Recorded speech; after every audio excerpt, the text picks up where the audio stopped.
शिवोहम। शिवोहम श्रीकृष्णम साक्षात दंडवत प्रणाम। प्रणाम गुरुदेव। शिवोहम।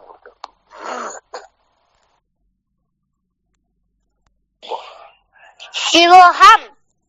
शिवोहम। श्री सद्गुरुदेव के चरणों में कोटि कोटि प्रणाम। शिवोहम नारायण हरि ओम।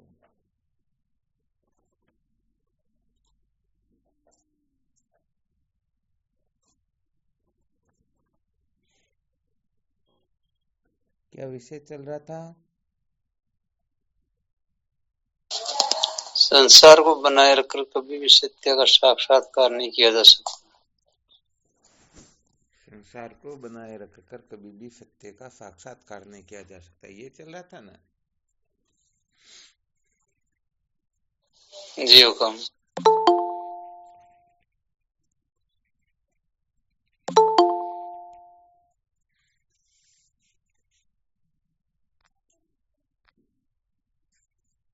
कल क्या सुनाया था इसमें?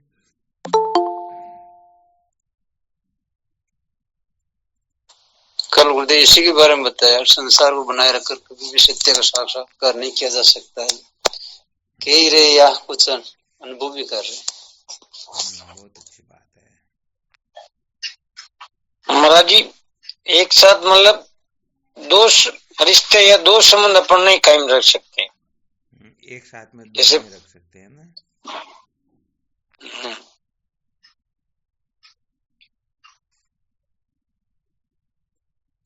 यानी मतलब अब संसार रहेगा तो परमात्मा तत्व नहीं रहेगा, परमात्मा तत्व की संसार नहीं रहेगा। जैसे आपने बताया, उदाहरण दिया था ना कि अभी किसी का फूफा है तो किसी के बहनोई है तो किसी का पति है, तो एक साथ दो रिश्ते को नहीं निभा सकते। ठीक बात है। कहने का मतलब व्यवहार में भी ईमानदार रहना चाहिए, ही बताया था ना। क्या समझो, जब व्यवहार में ही हम हमारा जी से नियम नहीं निभा सकते हैं, उसमें उसका त्याग हो जाता है।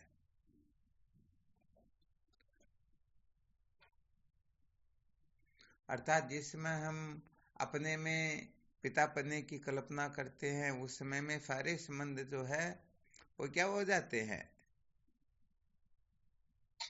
विच्छेद हो जाते हैं, समाप्त हो जाते। हाँ बिल्कुल। अर्थात हम उसमें अपने को पिता की ही दृष्टि से देखते, पिता की ही कल्पना करते हैं।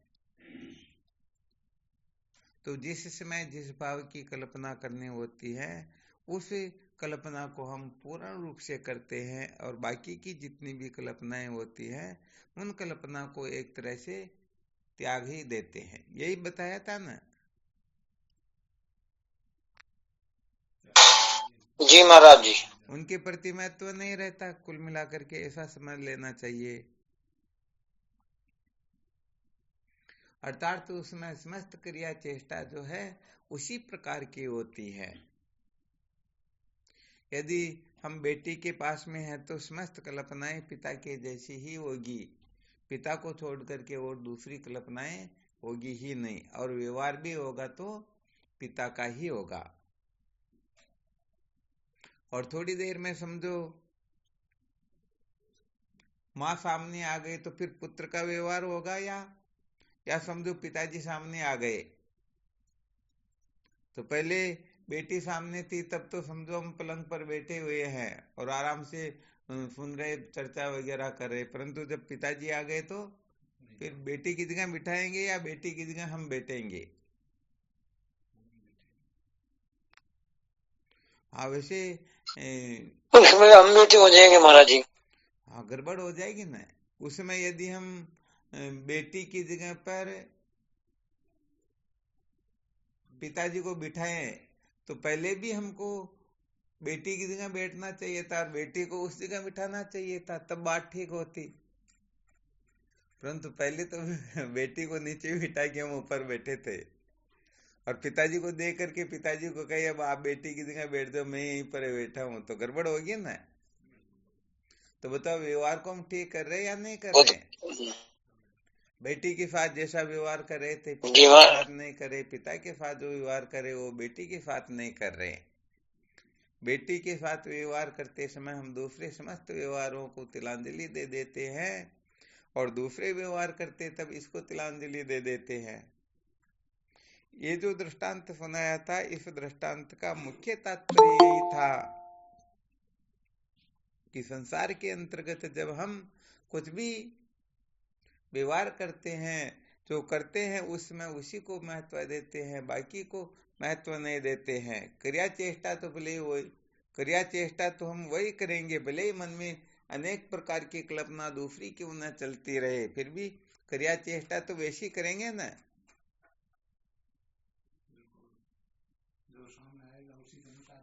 उसी के अनुसार होगी ना। तो बस इस दृष्टांत से यही सिद्ध करना चाह रहे थे कि जब हम संसार के समस्त व्यवहार जिस समय जैसा करना होता है वैसा ही करते हैं, तो फिर ब्रह्म विचार के समय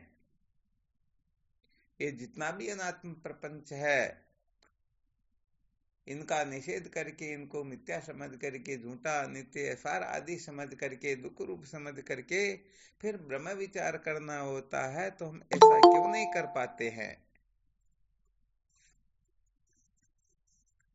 दृष्टांत अच्छी तरह से समझ में आ गया ना? अरे जिस समय हम राजा का पाठ करते हैं उसमें नौकर का नहीं करते हैं, नौकर का करते हैं उसमें राजा का नहीं करते हैं। राम का पाठ करने वाला रावण का रोल थोड़े, राम का रोल करने वाला नहीं करेगा ना। जिसको राम का पाठ मिला हुआ है वो बोलेगा तो भी राम की तरह ही, भले वो राम न हो या वैसा न बोलना जानता हो, परंतु व्यास तो वही करेगा ना, उसमें तो वही प्रकट करेगा। तो ऐसे ही व्यवहार के अंतर्गत समस्त जगह पर हम क्यों का त्यों अच्छी तरह से व्यवहार को करते, इसका मतलब हम व्यवहार के प्रति अत्यंत ईमानदार है। परंतु ब्रह्म विचार के समय ईमानदार है या नहीं, तो व्यवहार के अंतर्गत एक व्यवहार करते समय दूसरे व्यवहार को हम महत्व नहीं देते हैं, उस प्रकार से कुछ भी नहीं करते हैं।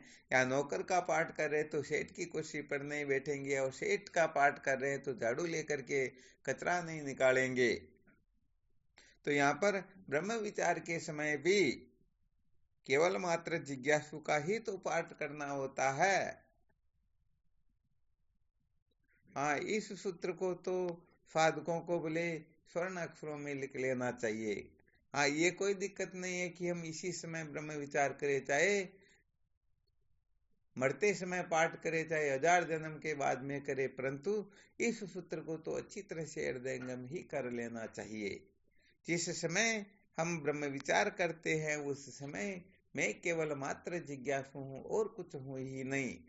जैसे बाकी के समय में व्यवहार करते समय मैं पिता हूँ, पुत्र हूँ, भाई हूँ, अथवा मैं नौकर हूँ, सेठ हूँ, इस प्रकार से अनेक अनेक अनेक प्रकार की हम कल्पनाएं करके उस प्रकार से पाठ करते हैं और उसी प्रकार से व्यवहार करते हैं। वो के वो लक्षण अपने में प्रकट होते हैं, वो की वो भावनाएं होती है, वैसी की वैसी समझ और वैश्या का वैसा चिंतन वगैरह सब कुछ होने लगता है। तो फिर यहाँ पर यदि हम सचमुच में बड़े ईमानदारी की बात बताई जा रही है, अपने को जिज्ञासु समझते हैं, तो उस समय जिज्ञासु के तो जो साधन होने चाहिए बिल्कुल विद्यमान होने चाहिए। और यदि ज्ञानी का पाठ कर रहे हैं तो वही होना चाहिए ना। तो पाठ कर रहे हैं जिज्ञासु का और हम अपने आप को समझते हैं पुरुष, हम अपने आप को समझते हैं भाई कुछ न कुछ समझ रहे हैं ना। अपने आप को यदि कुछ का समझ रहे हैं तो सचमुच में हम जिज्ञासु नहीं है। अर्थात यदि कोई अपने को छोटाराम जी जैसे समझो, आप समझो मैं ब्राह्मण हूँ, तो आप सचमुच में ब्रह्म जिज्ञासु हुए या संसार की के कर्म कांड करवाने वाले आचार्य हुए? कौन हुए? आचार्य हुए। वो तो कर्म कांड वाली हुए। तो इस जगह पर यह रहस्य बहुत अच्छी तरह से समझना होता है। यदि हम अपने आप को समझते हैं कि मेरा यह नाम है, तो भाई इसके लिए तो क्या करना होता, संसार में जाके प्रसिद्धि प्राप्त करो। यदि रूप का अभिमान होता तो ये करो न। कुल गोत्र वर्ण आश्रम का होता है तो सचमुच में जिज्ञासु नहीं होता है। क्योंकि सचमुच में ब्राह्मण के जो लक्षण बताए गए हैं वह लक्षण हम अनुष्ठान करेंगे तब तो ब्राह्मण हो जाएंगे, और नहीं करेंगे तो ब्राह्मण करने से भी ब्राह्मण नहीं होते हैं, क्षत्रिय करने से क्षत्रिय नहीं होते हैं, वैश्य करने से वैश्य नहीं, और शूद्र के करने से शूद्र नहीं है। तो यहाँ संकेत केवल मात्र इतना ही करना चाहते हैं, बाकी सब जगह पर आप सब पारंगत हो, ज्यादा सुनाने की आवश्यकता है ही नहीं।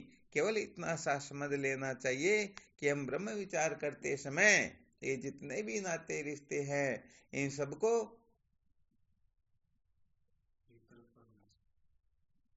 सबसे हम तिलांजलि देनी ऊपर खैर तिलांजलि तो क्या है, फिर गड़बड़ न हो जाए, इसलिए कुल मिला करके हम इनसे ऊपर उठ सकते हैं या नहीं। नाते रिश्तों से तो क्या उठे, ब्रह्म विचार करते समय तो शरीर से भी ऊपर उठना होता है, इंद्रियों से भी ऊपर उठना होता है, मन से भी ऊपर उठना होता है, बुद्धि से भी ऊपर उठना होता है, कहाँ तक कहा जाए अपने अहम से भी ऊपर उठना होता है।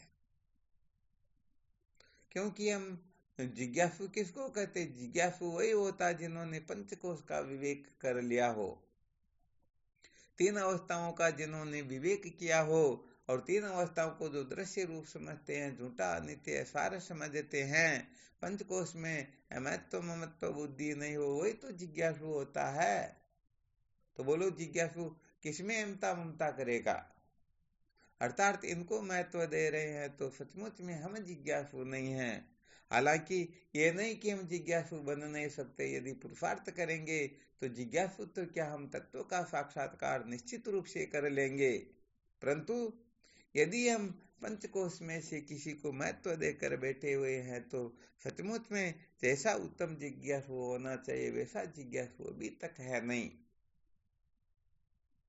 हाँ, ये थोड़ी विशेष बात होती है, इसके बारे में तो बहुत अच्छी तरह से मंथन करना चाहिए, बहुत अच्छी तरह से समझना चाहिए, इसको समझे बिना किसी का कल्याण होता ही नहीं। हाँ, यहाँ पर किसी को भी शंका हो तो प्रति प्रश्न कर सकते हैं, कोई दिक्कत नहीं है, क्योंकि व्यवहार के अंतर्गत हम सब पारंगत है, परंतु जिज्ञासु के लिए क्या करना उसको समझ रहे हैं। तो दृष्टांत अच्छी तरह से समझ में आ जाए तो सिद्धांत समझ में आने में समय लगेगा क्या? हाँ, अपने को यदि मास्टर का पद मिला हुआ है तो स्कूल में जाकर के झाड़ू नहीं निकालेंगे, चपरासी का पद मिला हुआ है तो हेडमास्टर की कुर्सी पर नहीं बैठेंगे। ऐसे ही जो जो पद मिला हुआ है, जो जो कर्तव्य मिला हुआ है, अपने सामने जो जो जैसे जैसे हम उसी समय उसी प्रकार का व्यवहार करने लगेंगे। स्नान भी कर रहे हैं तो किसी जगह पर ताकत लगाएंगे, किसी जगह पर हल्का सा कान पर, आंख पर, नाक पर जितनी ताकत लगाते हैं, हाथ पैर पर लगाते हैं उतने लगाते हैं क्या? तो हम प्रत्येक क्षेत्र के अंतर्गत कितने ईमानदार है, जिस समय जो जैसा करना होता है वैसा ही करते हैं। तो जब सब जगह पर हम ईमानदारी को ही महत्व देते हैं, फिर ब्रह्म विद्या के समय, ब्रह्म साक्षात्कार के समय, ब्रह्म विचार के समय बेईमानी क्यों? हाँ, इस पर थोड़ा अच्छी तरह से मंथन करके देखना। ये बेईमानी जो होती है सचमुच में संसार को सत्य समझने से, अथवा शरीर को मैं मेरा समझने, अरे जिन जिन को हम सत्य समझेंगे तो सचमुच में निश्चित रूप से बेईमानी होगी ही होगी। बिल्कुल पक्का या कच्चा? पक्का। हाँ, पक्का वास्तव में यही होता है। इसलिए कुल मिलाकर के बेईमानी का त्याग करना इसे ही सच्चा जिज्ञासु कहा जाता है। यदि बेईमानी का त्याग नहीं करेंगे तो सचमुच में जीवन ऐसे ही निकल जाएगा और अंत में रोने पछताने के सिवाय कुछ भी मिलने वाला है ही नहीं। बहुत अच्छी तरह से समझना होता है इसको। तो आपको ये तो कही नहीं रहे कि ऐसा मत करो वैसा मत करो, सब कुछ करो, परंतु ये तो अच्छी तरह से समझ में आ जाना चाहिए ना कि यहाँ हम गड़बड़ नहीं करे तो या क्यों करे।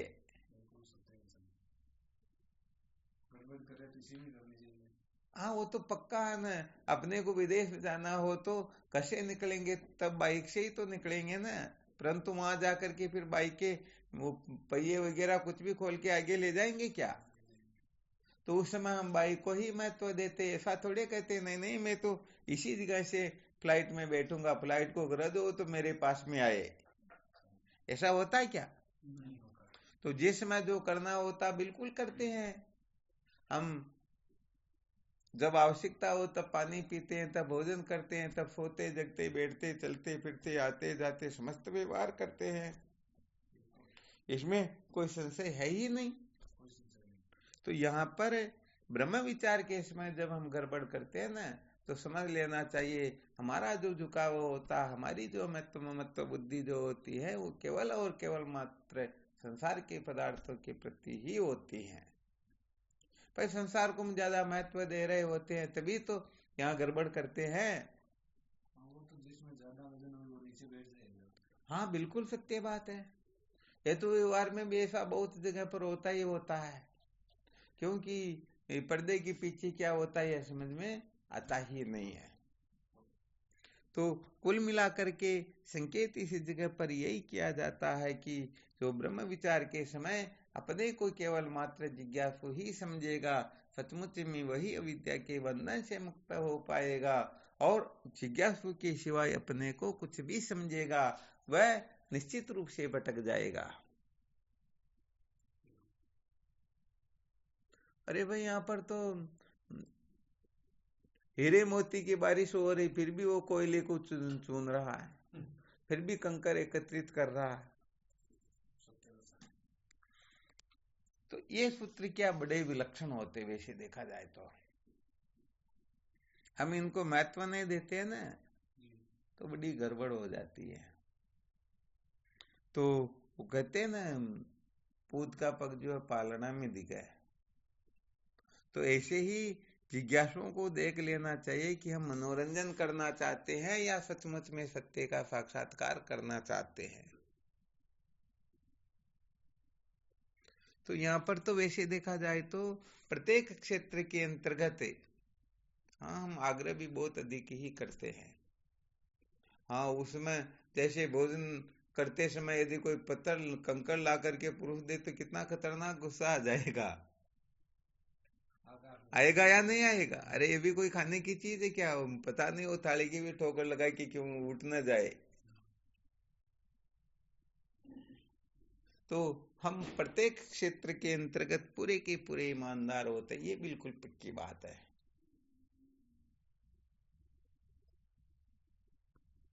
तो कल का जो सुनाया हुआ था इसमें केवल और केवल मात्र यही विशेष है कि ये जो बेईमानी होती है ये बेईमानी हम व्यवहार में न करके परमार्थ में करते हैं, बहुत बड़ा गड़बड़ घोटाला है। हालांकि आप जैसे साधकों में तो कोई भी नहीं करता है, हो सकता है किसी से थोड़ी बहुत होती हो तो भले देख लेना, वरना ऐसी बात तो नहीं। फिर भी क्या होता है कि कुछ सूत्र जब प्रसंग चल जाता है ना तब प्रसंग के अनुसार थोड़ा सुनाना भी आवश्यक हो जाता है।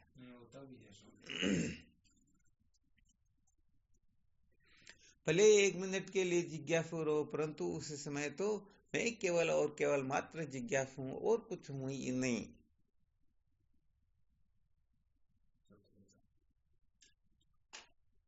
हम कहने का मतलब संसार की ओर प्रवृत्त होते हैं तब सत्संग सबको एक तरफ कर देते हैं, परंतु सत्संग के समय संसार को हम एक तरफ नहीं कर सकते हैं। अनात्म पदार्थों में हमारे अहमता ममता जो है ना सत्य तो बुद्धि ज्यों की त्यों बनी रह जाती है। ये कहने का मतलब बहुत बड़ा माइनस पॉइंट है, बहुत बड़ी कमजोरी है। आत्म तत्व का साक्षात्कार नहीं होता ना उसके मूल में भी यही है, वरना इतना टाइम तो लगता ही नहीं है। यहाँ पर तो चुटकी बजाने में तो समय लगता, फूल मसलने में तो समय लगता है, परंतु विद्या की निवृत्ति में समय लगता ही नहीं। इसका मतलब हम बहुत गहरे उलझे हुए हैं अनात्म पदार्थों में, बहुत ज्यादा महत्व बुद्धि करके बैठे हैं।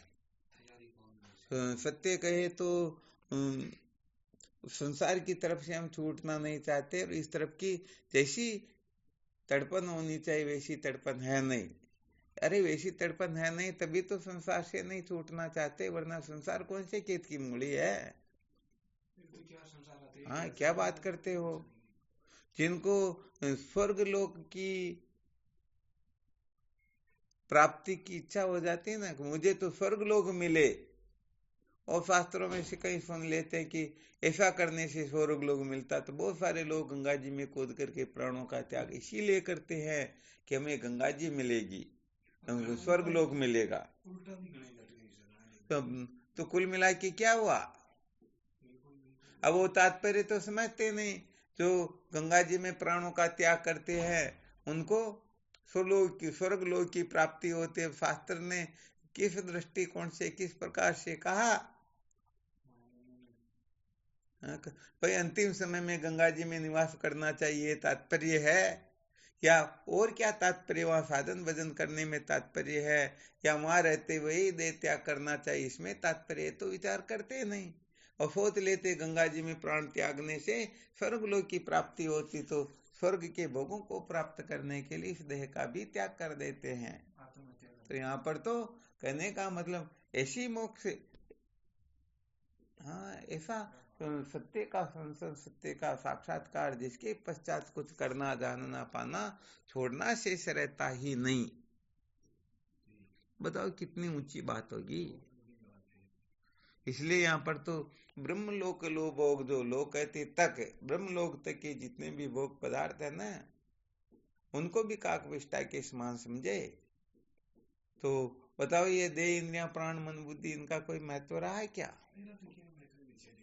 नहीं रहा ना। तो बात यही है कि हम ब्रह्म विचार के समय तो पूर्ण रूप से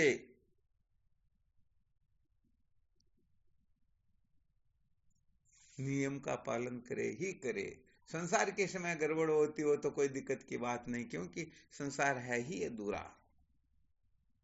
परंतु यहाँ पर गड़बड़ कर देंगे तो सचमुच में क्या होता है, हाथ से जब गेंद छूट जाती है ना, तो वो भले 1000 सीढ़ी भी क्यों नहीं चढ़ गए हो, परंतु पहली सीढ़ी पर आ जाती है। तो वास्तव में संसार इतना महत्वपूर्ण थोड़ी ही है, वास्तव में संसार तो है ही नहीं। हम ही संसार को सत्य समझ करके पागल होते हैं, अनेक प्रकार की कल्पनाएं करते हैं। अरे सत्य तो अपना स्वरूप है, जो कभी भी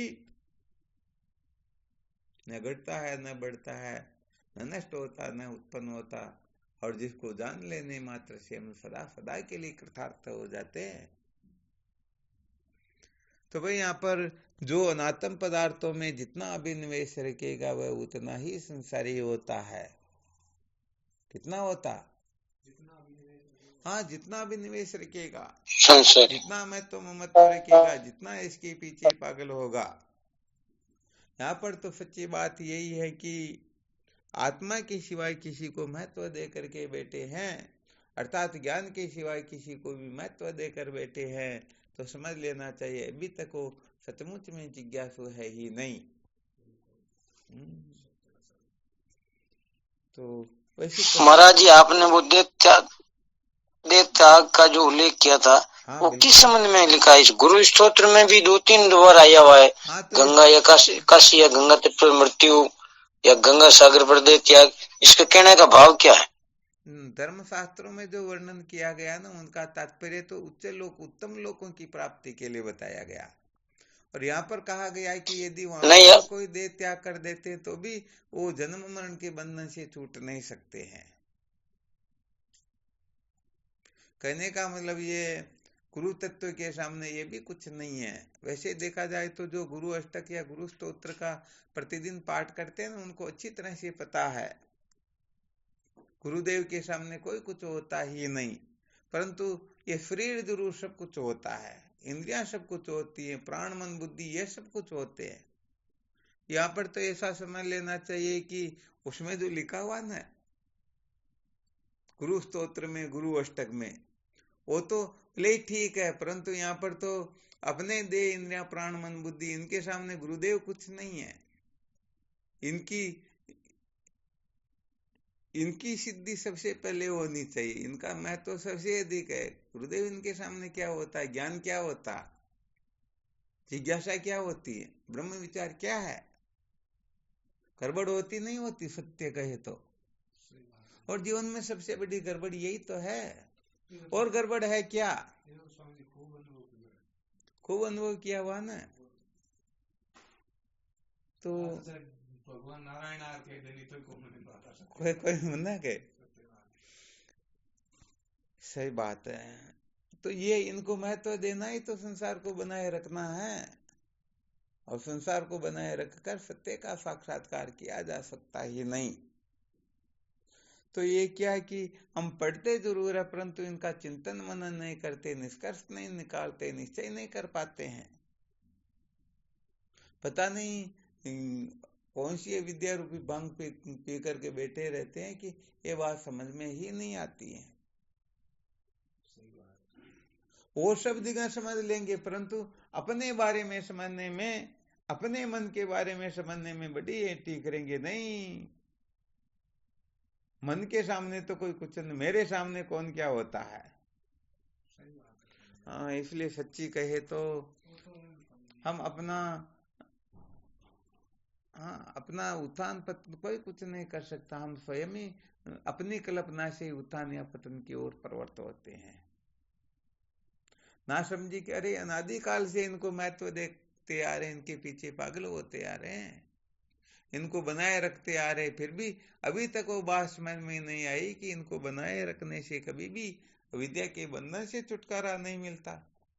परंतु ये गड़बड़ अभी तक भी नहीं निकल रही। इसका मतलब सच्ची जिज्ञासा जागृत नहीं हुई। अभी तक हम संसार को बनाए रखकर फिर सत्य का साक्षात्कार करना चाहते हैं। हो रहा या नहीं हो रहा? 100% सत्य।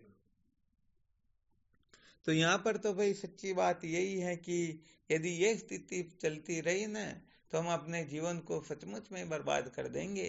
जो अपना कभी हुआ नहीं, होगा नहीं, हो सकता ही नहीं, ऐसी चीज के पीछे हम ऐसे पागल हो रहे हैं, उसको इस प्रकार से सजा दजा करके रखना चाहते, ऐसे बनाए रखना चाहते कि ये कभी भी, समझो ये हवा को भी स्पर्श न करे।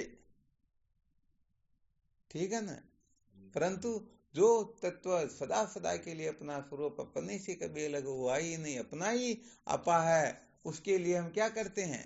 महत्व नहीं देते हैं, और अपने मन को महत्व देते हैं, शरीर को महत्व देते हैं, नाम रूप कुल गोत्र वर्ण आश्रम को महत्व देते हैं, अपने नाते रिश्तों को महत्व देते हैं, संसार को महत्व देते हैं। पता नहीं क्या क्या करते हैं। कितना बड़ा गड़बड़ घोटाला। छोटलाल जी समझ में आ रहा है क्या?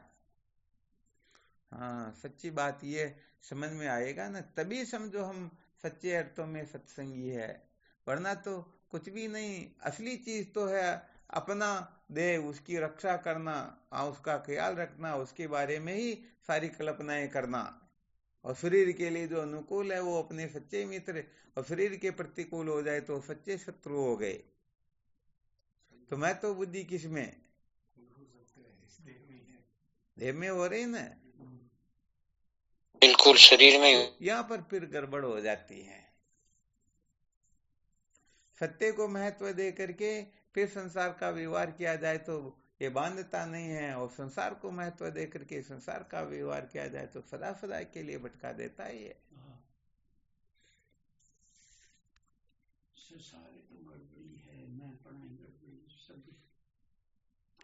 तो यहाँ पर कुल मिलाकर के जिज्ञासु किसको कहते हैं?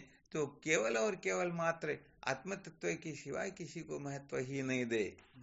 अर्थात आत्म तत्व को महत्व देने का मतलब ज्ञान व गुरुदेव के सिवाय यदि ईश्वर को भी महत्व दे रहे हैं तो समझ लेना चाहिए अभी तक वह जिज्ञासु है ही नहीं, अभी तक बहुत पीछे चल रहा है।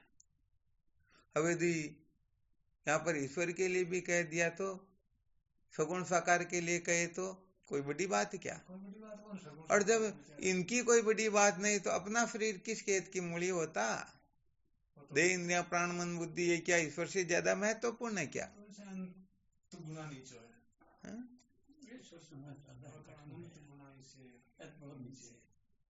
इसलिए जिज्ञासुओं को बोध नहीं होता। इसका सबसे बड़ा कारण यही है कि इन अनात्म पदार्थों को, पंचकोश को महत्व दे करके, तीन अवस्थाओं, तीन शरीरों को बहुत अधिक महत्व दे करके फिर ब्रह्म विचार करते हैं।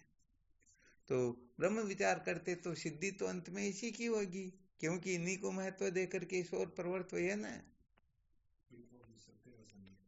तो अंत में अपने को क्या मिलेगा? यही तो मिलेंगे। मिलेगा। और ये मिला तो ये तो पहले मिला वो 0 0 0 कितने ही लगाते जाओ ना, कोई उसी महत्व तो एक हो तभी 0 का होता है। यदि एक ही ना हो तो 0 का महत्व होगा क्या? कोई महत्व नहीं। कोई महत्व नहीं होगा। इसलिए कुल मिलाकर के कम से कम ब्रह्म विचार करे, 5 मिनट 15 मिनट के लिए साधन भजन करे, संतों का संग करे, सत्संग आदि को महत्व उसकी ओर प्रवृत्त हो, तो कम से कम हम उस समय पूर्ण रूप से साधक होकर के, जिज्ञासु होकर के।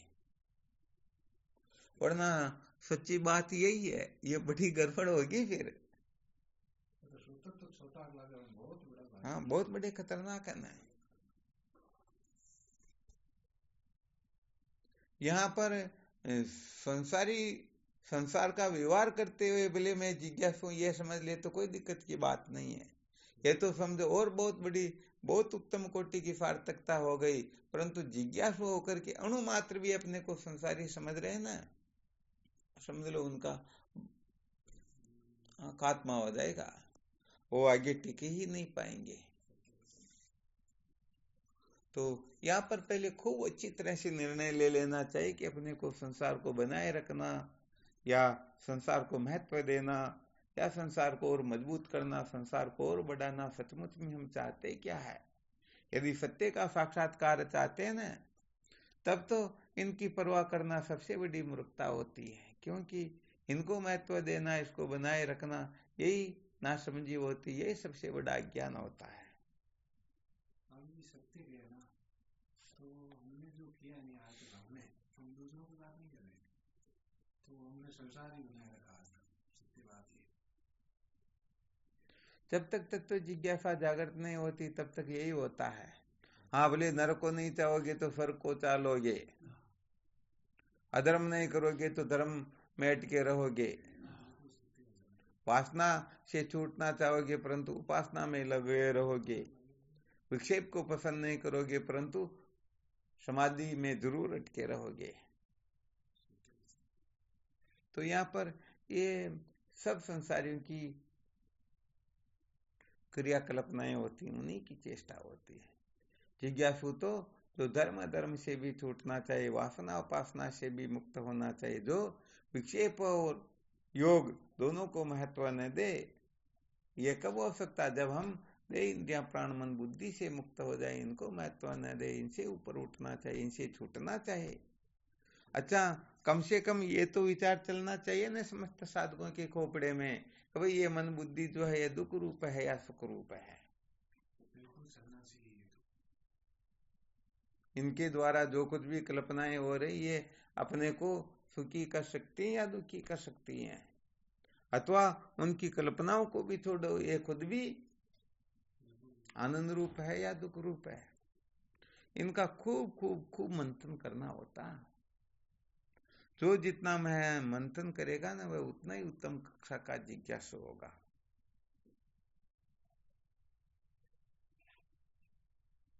और वैसे देखा जाए तो साधकों के जीवन में सबसे बड़ी गड़बड़ यही देखने को आती है। कहते नहीं नहीं हम सूर्य का दर्शन तो करना चाहते, तो आंख खोलो। नहीं नहीं, आंख कैसे खोले? आंख तो नहीं खोलेंगे। अथवा इस और मुंह करो। नहीं नहीं, हम तो मुंह इस तरफ ही रखेंगे। अब या तो भाई उनको कांच ला करके दिखाएं तो ले, फिर कोई ना कोई युक्ति निकालनी पड़ती ना। परंतु मुंह तो हम इस तरफ नहीं करेंगे, हमारा मुंह तो इस तरफ ही रहेगा। ये बंदा तो हंसा पंचांग बोल तो वातावरण पनाड़ो तो अटेश डाकी।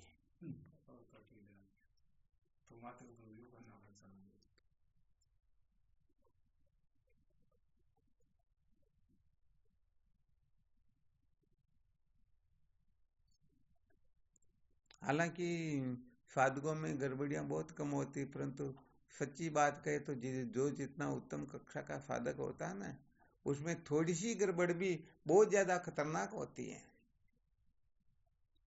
जैसे कोई पहले से काला कलूटा व्यक्ति है तो ले वो कैसा क्यों ना हो, पहले ही कुरूप है, परंतु जो बहुत अधिक सुंदर हो और उसके मुख पर थोड़ा सा तिल भी हो रहा हो, तो थोड़ी सी नाक भी कटी हुई हो, तो गड़बड़ हो जाती है ना। तो जो जितना उत्तम कक्षा का जिज्ञासु होता ना, उसके लिए थोड़ी थोड़ी छोटी छोटी गड़बड़ियां भी बड़ी खतरनाक होती है। बाकी के लोग तो कीचड़ में ही पड़े हुए हैं ना, इनके लिए शुद्धि शुद्धि क्या। कीचड़ में पड़े अभी के लिए कहीं मेल कहीं बिना मेल वो तो हाँ बिल्कुल, और कोई नए तो 50 कटी छातो लागे दागो लागे तो ये धोती जो होती 8 हाथ की धोती होती, इस पर तिल जितना भी काला लगा हुआ हो तो वही तो दिखेगा ना। तो जो जितना उत्तम जिज्ञासु होता ना, बस समझ लेना चाहिए उसमें थोड़ा अणु मात्र भी छल छिद्र कपट होगा तो वो सबसे ज्यादा दिखेगा, और वही उसे बांधेगा।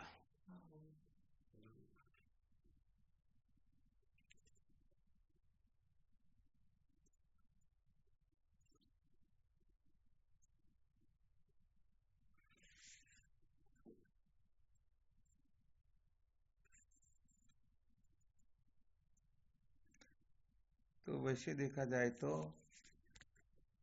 संसार को बनाए रखकर कभी भी सत्य का साक्षात्कार नहीं किया जा सकता। ये विषय चलते हुए कितना टाइम हो गया, 3 साल के आसपास हो गया इसी विषय पर चर्चा चल रही, परंतु फिर भी कभी कभी देखते हैं तो साधकों में बहुत ज्यादा कूट कर भरा हुआ होता। ये कहने का मतलब बड़ी मुश्किल से निकलता, और निकलता तो निकलने का अभिमान आ जाता, मैं ऐसा हूं, मेरे सामने संसार में कौन है। ये कहने का मतलब अधर्म आदि का अभिमान थोड़ी होता।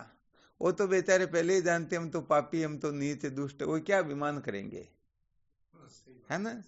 उनके पास अभिमान, जो गरीब हो बेचारा किसका अभिमान करे, परंतु जो सेठ हो तो जिनमें अधर्म है, वासना है, विक्षेप है, वो तो बेचारे अभिमान ही नहीं करते, वो तो अभिमान से मुक्त होते हैं। परंतु ये जो धर्मात्मा हो जाते हैं, उपासक हो जाते हैं, योगी हो जाते हैं, उनके सामने तो इस संसार में कोई कुछ दिखता ही, ये हमारे सामने क्या है। अभी तो पता नहीं 1000 लाख करोड़ जन्म लेंगे तब हमारे LKG के लायक होंगे, तो ये अभिमान कम थोड़े होता, बड़ा खतरनाक होता, सच्ची बात है। इसलिए ये अभिमान ही जीव को मुक्त नहीं होने देता। सत्य के साक्षात्कार में सबसे बड़ा रोड़ा है तो यही है, और ये अभिमान न हो ऐसा तो संभव ही नहीं है। हाँ, जैसे वशिष्ठ जी महाराज कहते हैं ना, किसी के पास में धन हो और अभिमान न हो तो क्या बताते हैं, सूर्य पश्चिम में उदय हो जाए तो हम इस बात को मान सकते हैं कि भाई शायद हो सकता है, एक जन्मते ही बच्चे ने पहाड़ उठा लिया हो तो हम मान सकते हैं। ऐसे कुछ दृष्टांत दिए और फिर कहते हैं जिनके पास में धन हो और उनको अभिमान न हो, ऐसा नहीं माना जा सकता। तो सबसे बड़ा धन तो यही धर्म ही तो है। किसी में चरित्र बल होता है, किसी में इंद्रिय बल होता है, किसी में मनोबल होता है, किसी में विचार बल होता है, परंतु अपवाद बल नहीं तो सब बल मिट्टी में मिल गए, कोई दिक्कत की बात नहीं, ज्यादा टिकने वाले नहीं है। क्योंकि सत्य का साक्षात्कार होगा ना, तभी समस्त नाम रूपात्मक प्रपंच मूल से भस्मीभूत होगा, वरना कल्पनाएं जरूर चलती रहेगी। इसलिए ये बल जो होते हैं ना, इन बल को यदि अविद्या के बंधन से मुक्त होने के लिए प्रयोग में लिया जाए, काम लिया जाए, तब तो ये बड़े काम के होते हैं। सचमुच में वह जीव सदा सदा के लिए मुक्त हो जाता है। परंतु यदि कोई अभिमान के लिए इनको, अभिमान को पुष्ट करने के लिए, अपने महत्व ममत्व का प्रचार प्रसार करने के लिए यदि इनको काम में ले लेता है तो सचमुच में उसका पतन हो जाता है। तो ये बड़े बड़े गड़बड़ घोटाले हो जाते हैं।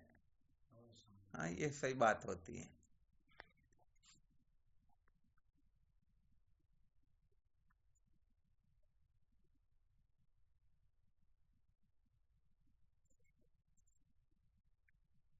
कुल मिलाकर के चाहे साधन कितना भी उत्तम क्यों न हो, उसका सदुपयोग करेंगे तो वह सचमुच में अपने को मंजिल तक पहुंचा देगा, और दुरुपयोग करेंगे तो हाँ बिल्कुल, दुरुपयोग करेंगे तो अपना पतन निश्चित रूप से करवा देगा।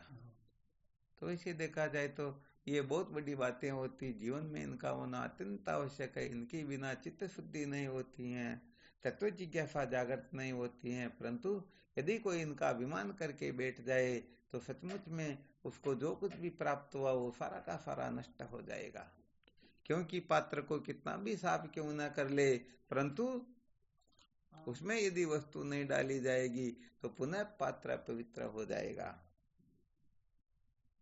तो कुल मिलाकर के अंत में हम ज्ञान को महत्व दे, ज्ञान के सिवाय कोई महत्वपूर्ण रहे ही नहीं, तो समझ लेना चाहिए सारे के सारे साधन वो चरितार्थ हो गए, फलित हो गए, उन्होंने अपना फल दे दिया, वो साधन सब कृतार्थ हो गए।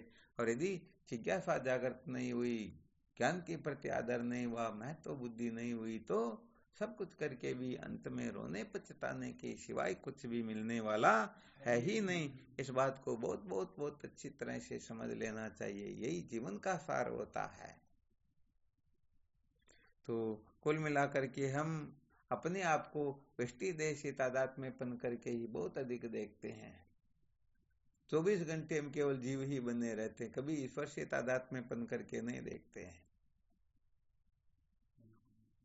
तो अपने को जीव बना करके बैठे हुए हैं, तो क्या फिर वही तो कल्पना ही होगी।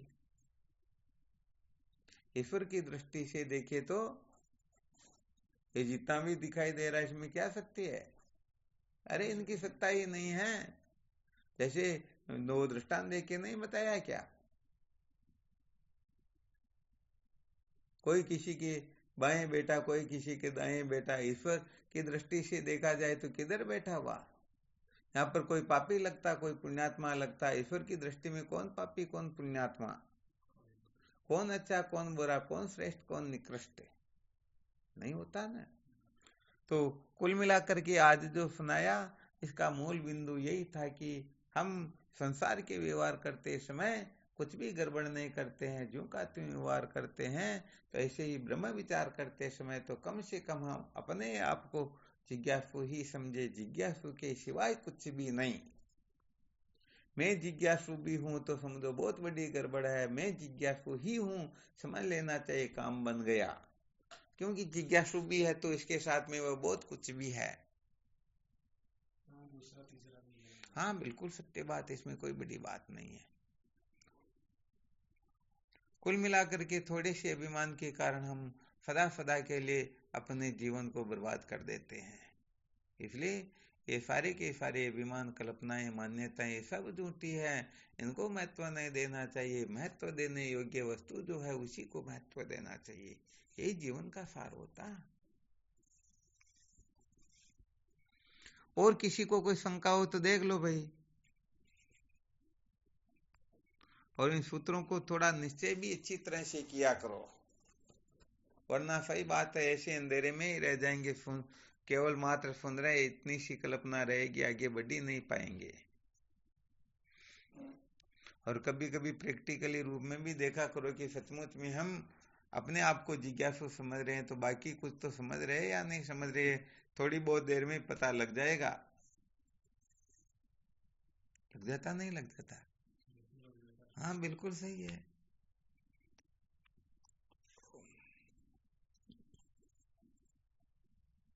कोई शंका नहीं किसी को?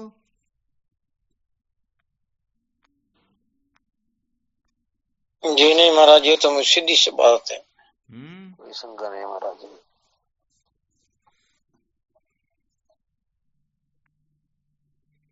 चलो फिर बहुत अच्छी बात है।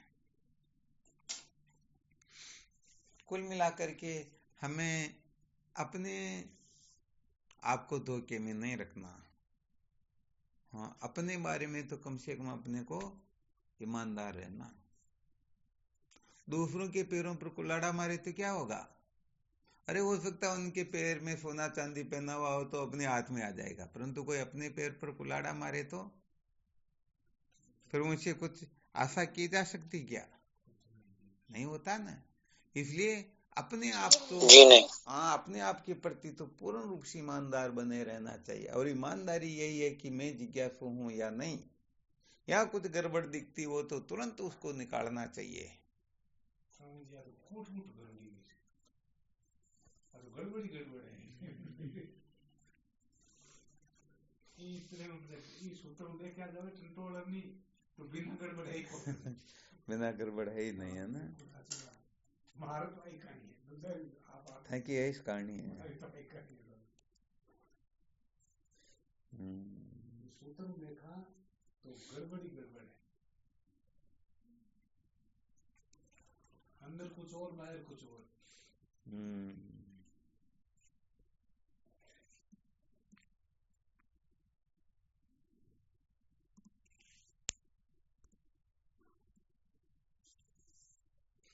चलो ठीक, फिर करो साधन भजन। शिवोहम शिवोहम, श्री गुरु चरणों में साक्षात दंडवत प्रणाम। शिवोहम प्रणाम गुरुदेव। शिवोहम। शिवोहम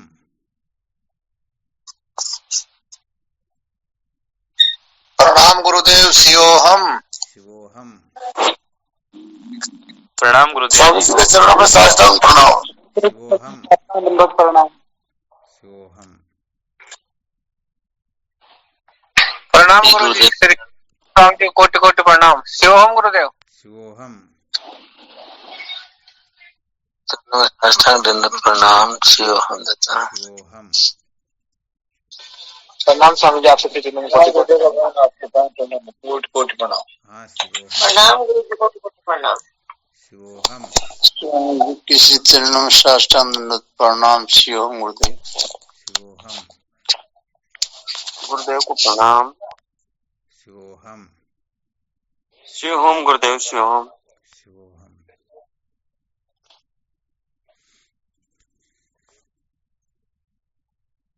श्री सदगुरुदेव के चरणों में कोटि कोटि प्रणाम। शिवोहम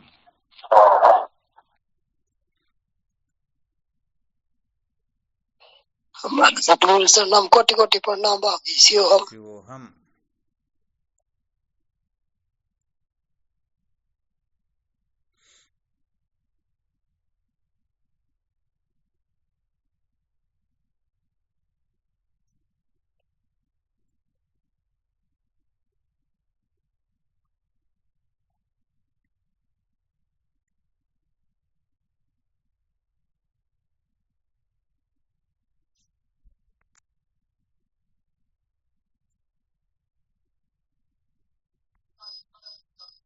शिवोहम महाराज जी। हाँ शिवोहम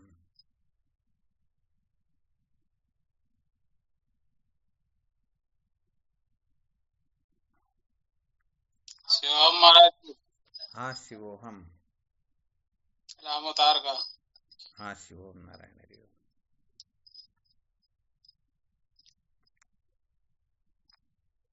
चलो ठीक, फिर शिवोहम।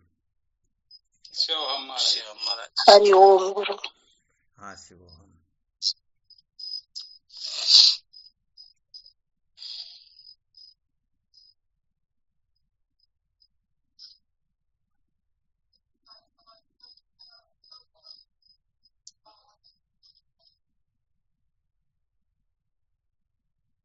ठीक, शिवोहम।